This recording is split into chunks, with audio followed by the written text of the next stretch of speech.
यो बाउ छोरा नै कता गएछौ घरमा कोही छैन बुढा ओ बुढा हजुर बुढी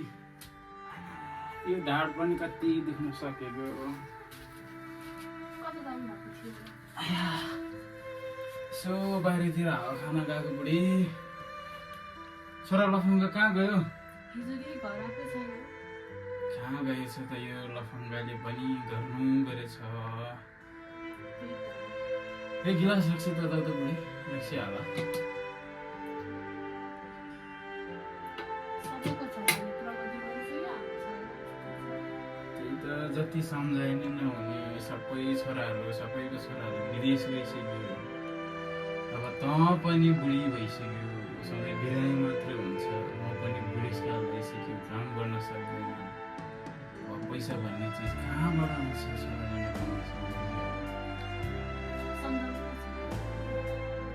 अब जति सम्झाउने त्यही हो हाम्रो छोरालाई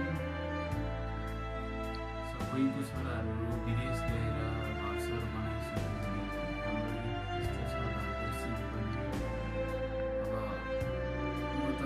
के भन्ने बुढी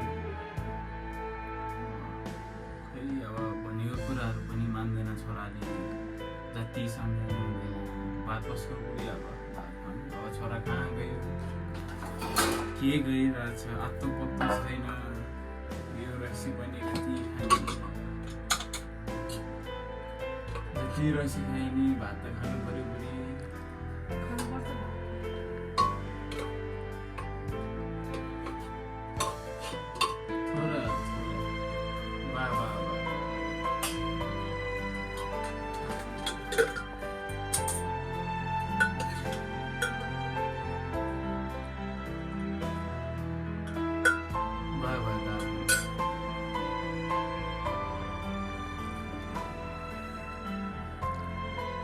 काम छ बुढी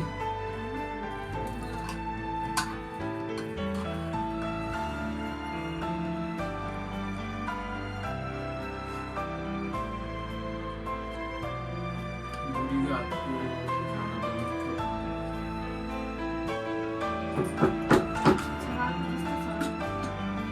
आएर छोरा छोरा छोरा लाखना यहाँ बस तल तल खाना पस्काइदिए बुढी यसलाई कहाँ डुलेछ छोरा गाउँतिर डुलिरहेको थियो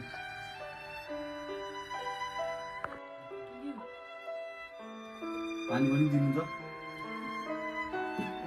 देऊ त यो लफङ्गा छोरालाई काम साम गर्ने छैन कामहरू अलि सघाउँछ त्यही त खेती गराउनु भएको होइन छोरा काम त गर्नुपर्छ नि छोरा जिन्दगीमा हामी पनि काम गरेर यत्रो भइसक्यो अब त मेरो कमाइले पुग्दैन छोरा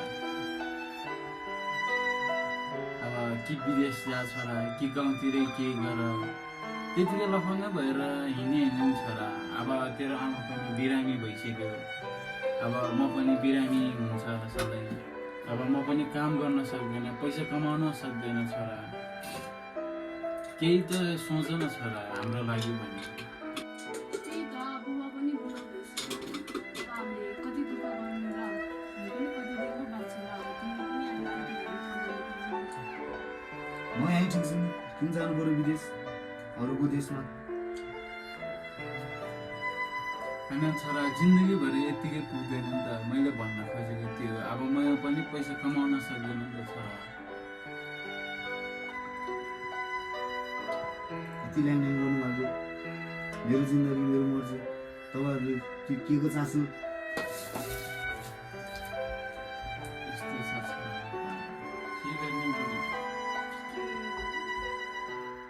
म पनि बुढो भइसक्यो अब दिमाग खराब हुन्छ बुढेसकालमा